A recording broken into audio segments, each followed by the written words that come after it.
some budgetary allocations for promotion of teachers. The battle for Mount Kenya's political dominance is intensifying as President William Ruto prepares for a highly anticipated tour of the region.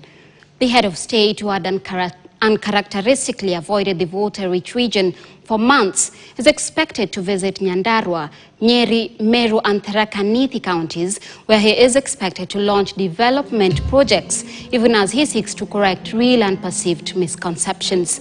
Embu Senator Alexander Mundigi has urged residents to turn out in large numbers to welcome the head of state, even as divisions among local leaders continue to surface. Speaking at ACK Kamugere Church in Runyenje's constituency, Mundigi dismissed critics of the tour.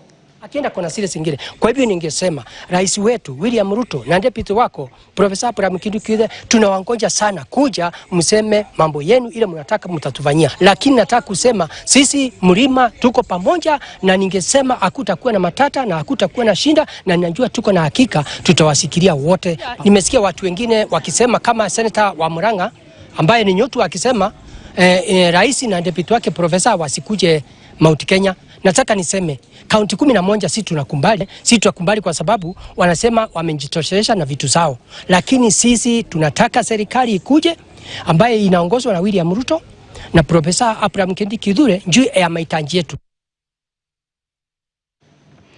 Former Minister Raphael Tuju has called out the judges of the Supreme Courts for allegedly causing a crisis in the judicial system.